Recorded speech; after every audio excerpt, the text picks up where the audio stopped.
What's up, everybody? This is Carolina Mike, your host for SharePoint in 60 seconds, where you get the information you need in the first 60 seconds, and if you want more, stick around for a step-by-step walkthrough. Today, we're going to show you how to easily add an approval process to any SharePoint document library or list in one single take. Stick around. I'm a SharePoint expert, play with data extra, careful with my hands cause I gotta use them forward. Alright, first thing you're going to do is you're going to go to the gear icon, and you're going to go to library settings or list settings. We're going to do library here. And one more click. Who asked for this? More library settings. And then we're going to go to versioning settings. And then we're going to say require content approval. And then we're going to say okay. And we are literally done. Now we're going to slow it down a little bit and take you through the process and talk about it in detail. However, before we do that, thank you to everyone. We just hit 2,000 subscribers. It's all because of you for liking, subscribing, and hitting that bell notification. If you haven't done it, now's your chance. So you can know as soon as new content is available, you have bell notification. It's one take, so it's all discombobulated. So here we go. Let's get on with it. So we're going to go in and we're basically going to tell you what we did and why we did it and how some of these components work. And it's all based around versioning settings. So let's say we go back here and we got our document library and we need some files in here. I forgot to drag and drop files. Since we're doing this in one take, you get to watch me make some files. And you also get to learn how to create new files in Word Online. So we'll take you through. Wow. Okay. And then we're going to go up here and we're going to give it a meaningful name. Okay, great. Excellent. All right, now I don't know how to get out of this because I don't have my little things. There we go. Close. Oh gosh. I don't know how to change tabs.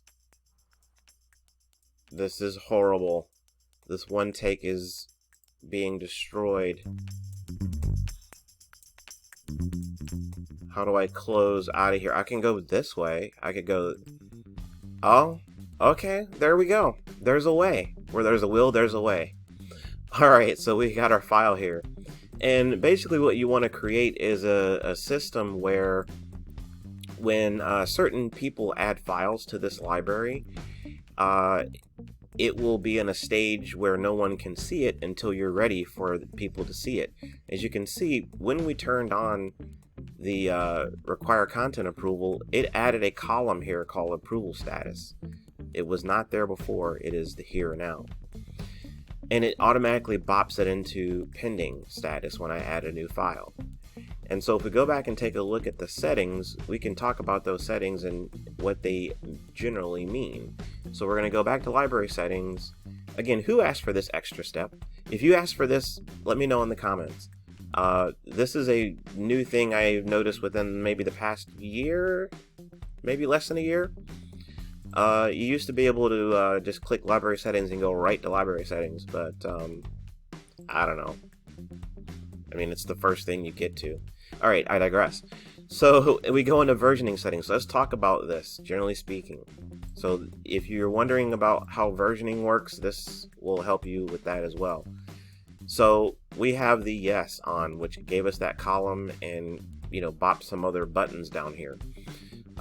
So you got create a version each time you edit a file. So this is where you decide if you want to keep backup copies basically of the changes. So no versioning, you just have a file.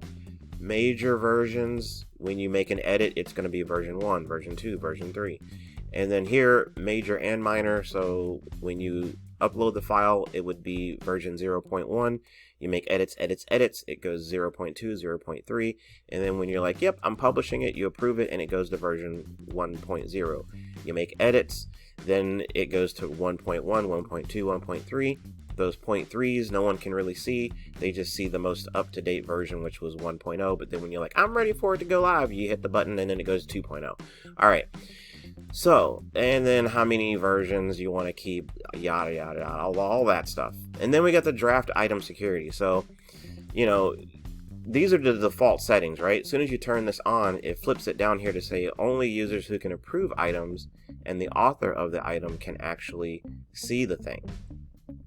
Because in the background, you're going to have a members group, an owners group, and a visitors group, generally speaking. And your visitors can read, your members can edit, and your owners have full access. So it's generally speaking preventing people who are visitors to your space from actually seeing unpublished files until you're ready for them to see them. Or you could say only users who can edit items. That means your members, your general people who are general members of your site or that library, will, if they can edit items, then they can also see draft items before they're ready for the general public. Or you could say any user who can read items, which I don't know why you would do that.